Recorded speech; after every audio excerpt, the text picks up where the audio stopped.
Getting long-term relief from sciatica requires you to fix the root problems that cause sciatica. Treatments that focus on symptoms are great for getting short-term relief from sciatica. I'm talking things like pain medications, injections, and even stretches.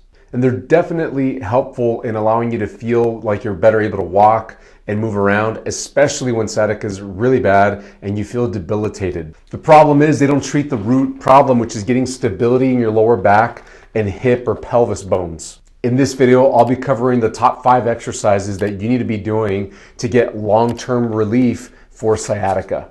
Now, just to give you a quick review of the root problem of sciatica, there's usually a pinched nerve in the lower back and one of these nerves right here. That's why you need stability up in this part of the back. And you can also have a pinched nerve where the sciatic nerve comes out on the edge of this bone right here where my finger's wiggling. The root problem of sciatica is often that one of those two areas or both at the same time are getting impinged, and it's because of a lack of stability. So that's why these exercises that you're about to learn are critical for taking pressure off the nerves in these areas. Exercise number 1 is a hand to heel rock exercise. Now, I love this one because it takes pressure off the low back and the pelvis bones and joints where they connect to each other in the back, the SI joint region. So all you do is get on your hands and knees on your bed, on the floor, wherever you feel most comfortable, and then you're gonna rock back and forth at a slow, easy pace, and only move through the motion that you feel that you can comfortably without making things hurt worse. So if you feel like you can only move little bits like this, that's fine. And just rock back and forth, nice and easy.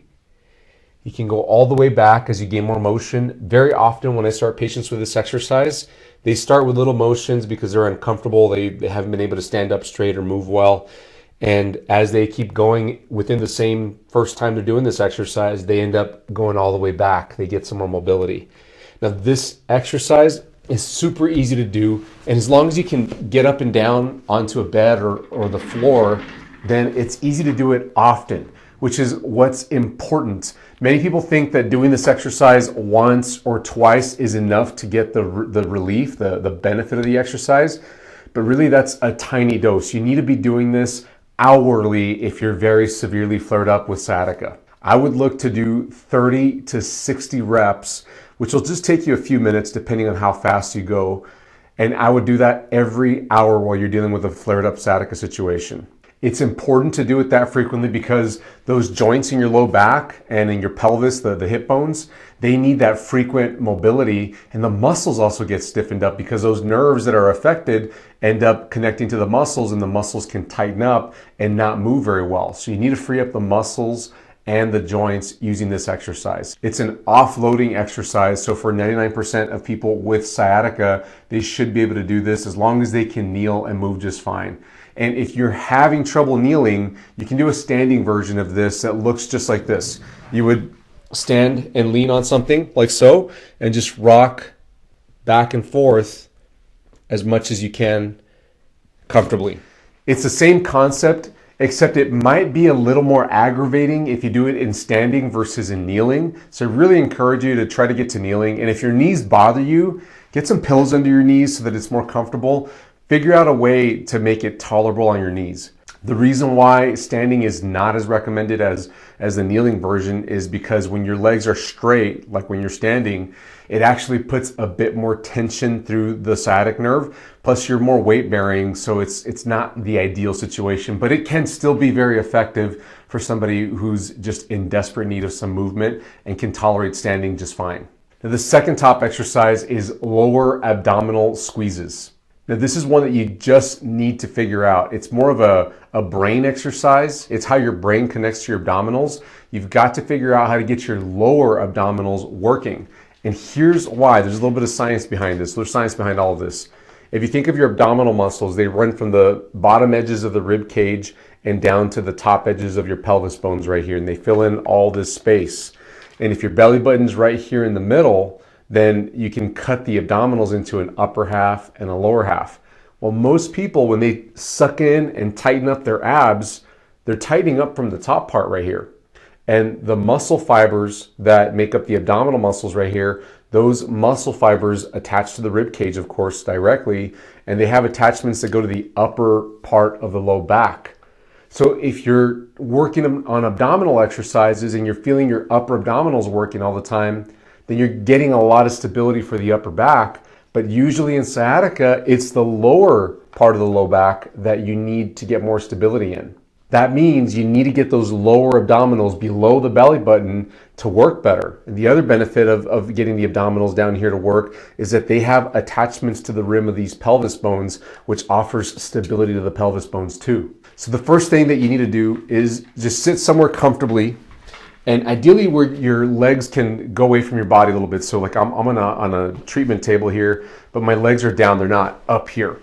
The reason for that is so that you can feel your abs and make sure that they can work. So put your hands on your pelvis bones right here, and then slide inwards where the muscle is and suck in your abs, and just play with how your abdominals are contracting and see if you can feel the lower abdominals work better. And usually you'll get them to work better when you slouch a bit. If you see my shoulders, my head, and my chest right here, when I suck in my abs and bring myself down like so, it looks bad. It looks like I'm doing a bad slouch, but the purpose here is to get the abs to work, not to be in the best posture ever.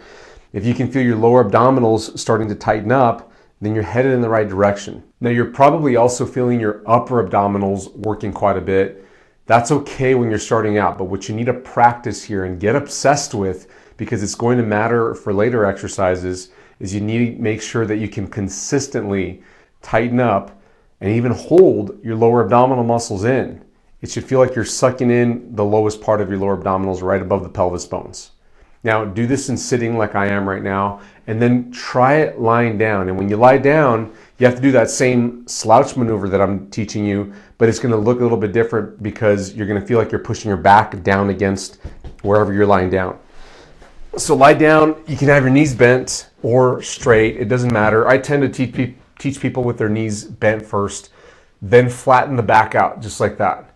See what I did? I'm just smashing my back down and holding it and getting the abdominals to activate. The lower abdominals need to activate more than the upper abdominals. You're never going to get your upper abdominals to separate from your lower abdominals and be able to fire them independently, or be able to fire the lower abdominals without the upper abdominals ever working too. The point here is just to bias, or to get the lower abdominals to fire more, to wake up better, so that when you go do any abdominal exercise, you're using your lower abdominals and helping get more stability in the lowest part of your low back and the pelvis bones. Now you can do this in standing too. So once you learn this part, you can do this virtually anywhere. Once you stand up, all you're gonna do is suck in the abs, and you're gonna tip your hips forward like you're doing a forward hip thrust.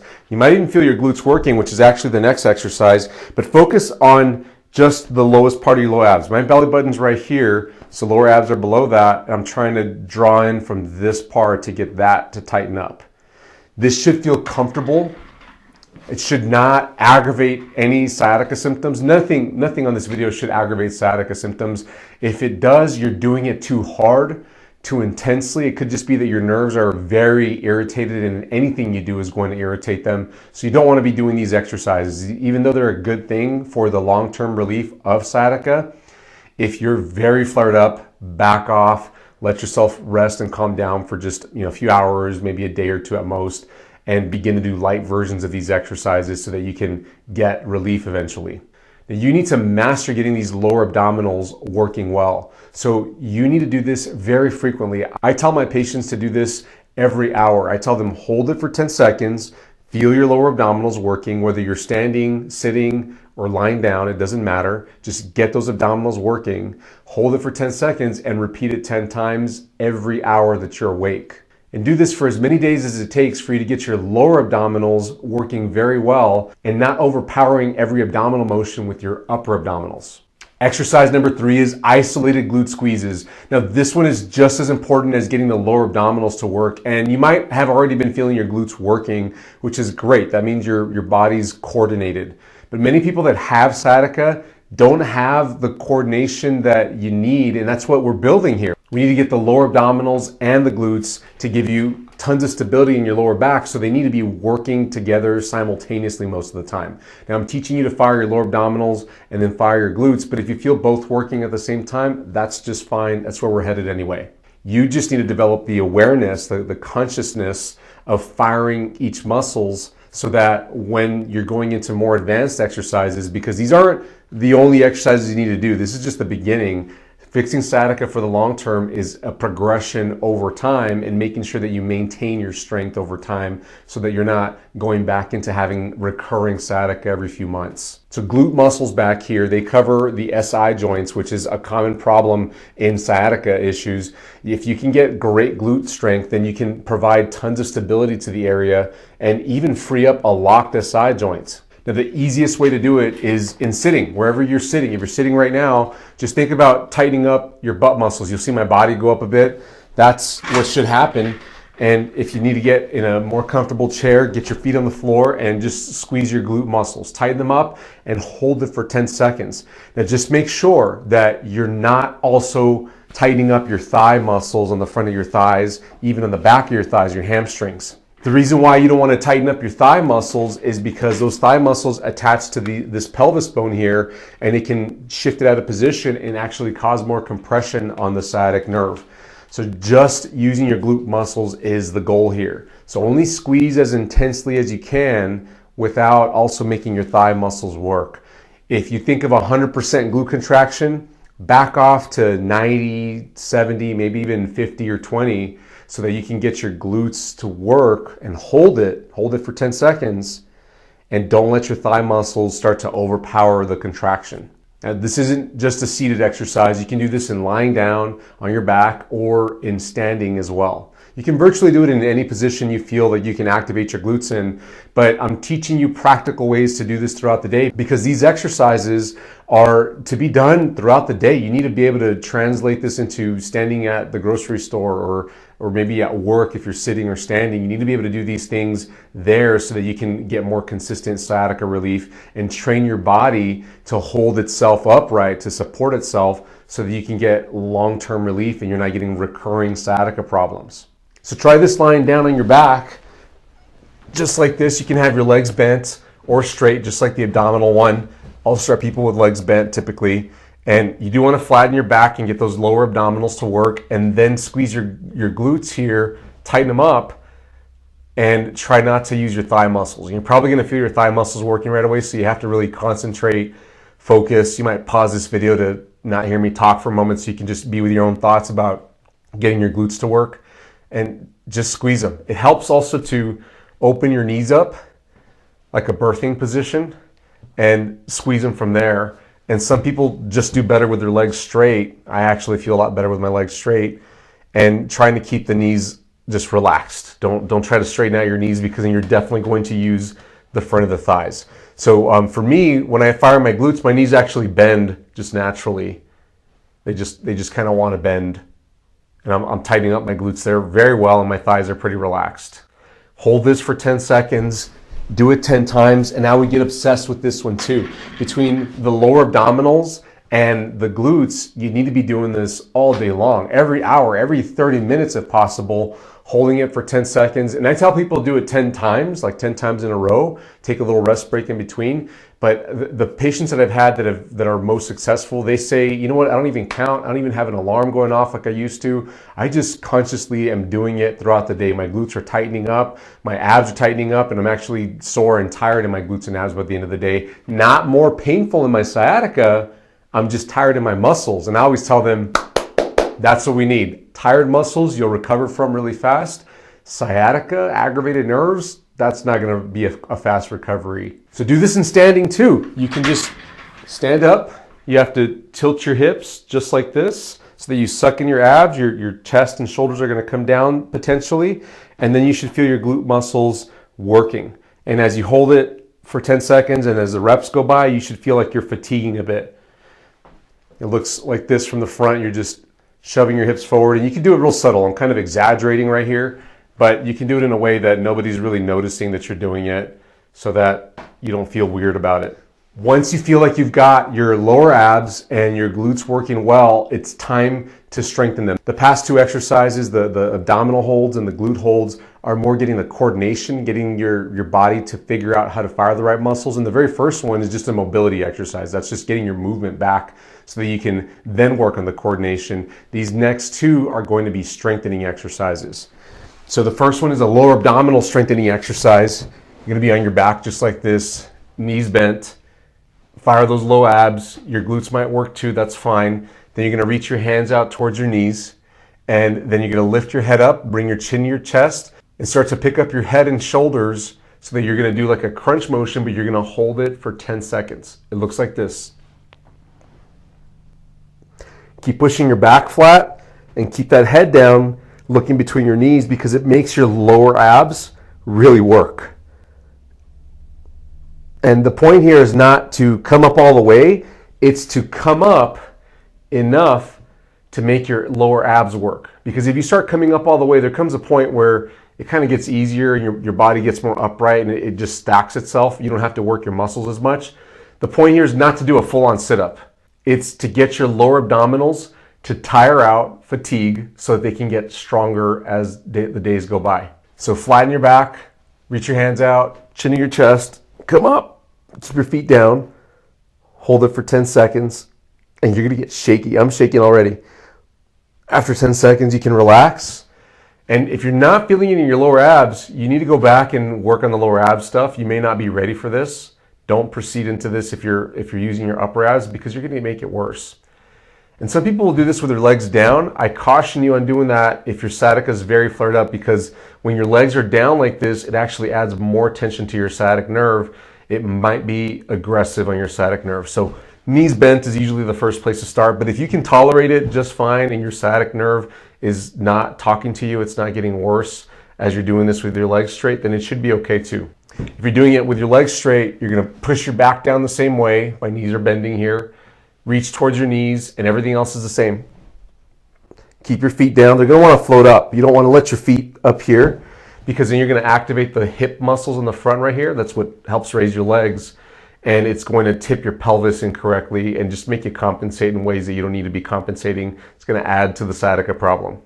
You should do 10 reps of this all in a row, as long as you can do it. Don't force it. If you feel like you get to rep 3 or 6 or 7 and you feel like your sciatic nerve is talking to you more, that's not good. Don't force it. But if you can get to 10 reps, then great. If you do whatever you can, if you only can do 3 reps at a time, that's fine, and progress from there. After you can do 10 reps, then start doing this in sets throughout the day. It's important for you to start doing it like every 2 hours, even every hour, so that you can get that stability back to your pelvis and take pressure off the nerves. I tell all my patients to work up to doing this 100 times in a day. Now, the next exercise is a glute strengthening exercise. Now, the requirement for this is that you have mastered being able to fire your glutes without your thigh muscles all working too. So make sure you do that. Go back to the other exercise where I'm teaching about your glutes so that you can get your glutes working independently. Your abs can work with the glutes, that's okay. I just don't want your thigh muscles to dominate a glute exercise. So you're going to be on your back just like this, knees bent, same position as the last one, except you don't need to reach here. You don't need to pick up your head. All you're going to do is push your back flat and squeeze your butt muscles and lift just a tiny bit. This is a bridge exercise, but you're holding your glutes just barely off the table here. I mean, I could barely slide my hand under, and I'm still trying to force my low back down against the table. This position right here causes the glutes to really get worked out. Now, what you don't want to do on this exercise is tighten the front of your thighs or the back of the thighs. You also don't want to stretch, because if you come up higher here, it puts a big stretch on the front of the thighs right here, and that's a bad thing. It's actually going to compress the hip joints and the pelvis joints and can feed into your sciatica problem. So you only want to go up a little tiny bit, high enough to get your glutes working. In some people, I don't even have them lift, because that shift in the joints adds a little too much compression for their current level. They're a little flared up. They can't do it right now. So I'll just tell them, push the back down, squeeze the glutes, don't lift, and just hold it there. Hold it with the back flat and the glutes squeezing. And doing 10 reps like that, whew, it tires them out. Like, I feel my glutes going right here. Getting in a birthing position, like opening up your feet and knees, turning your toes out, sometimes helps to get your glutes working better. Try that out. And the point here is not to lift as high as possible over time. That's not how you want to progress. You need to get your glutes more tired over time. If you can isolate your glutes working here and really strengthen the glutes, you'll be in a position to where you can get that pelvis stability and the low back stability going and take pressure off consistently from your sciatic nerve. Do this exercise like the last abdominal exercise where you're holding it for 10 seconds at a time and work up to doing 10 reps. And if you can do 10 reps without any more pain, any more problems, then work up to doing 100 reps in a day spread out over time.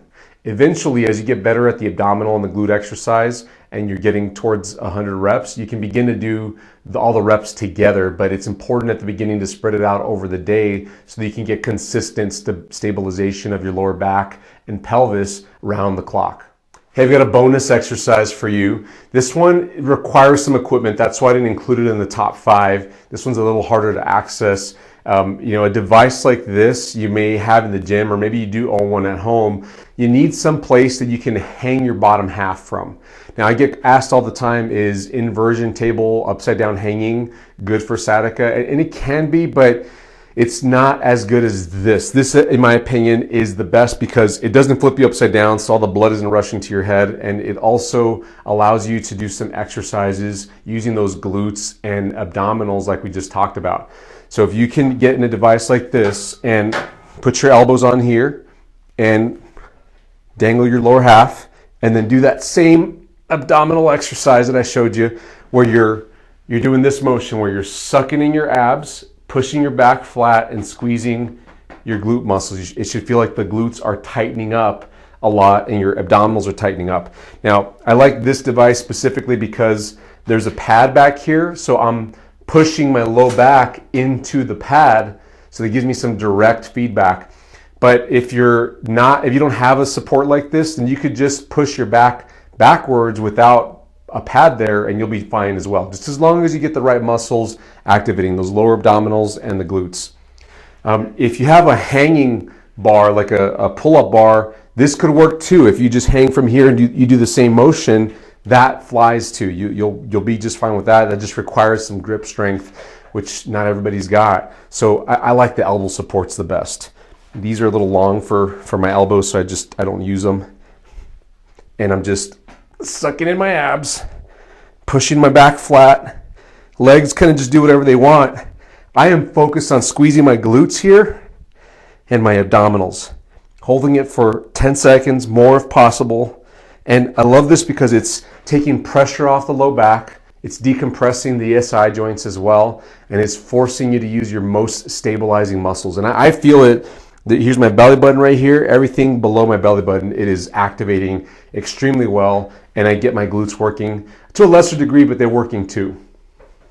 So one more time, you put your elbows on here, let the legs just kind of dangle. I'm just bending them so that they're not touching the floor here. But you could do this with your feet on the floor, by the way. Right here, I'm on the floor and just do the same motion. I'm touching the ground here, and this works too. But if you take your legs off, it just makes it more intense on those abs. You could touch with one leg, or just barely touch with your toes just a teeny tiny bit to make it still more aggressive on your lower abs.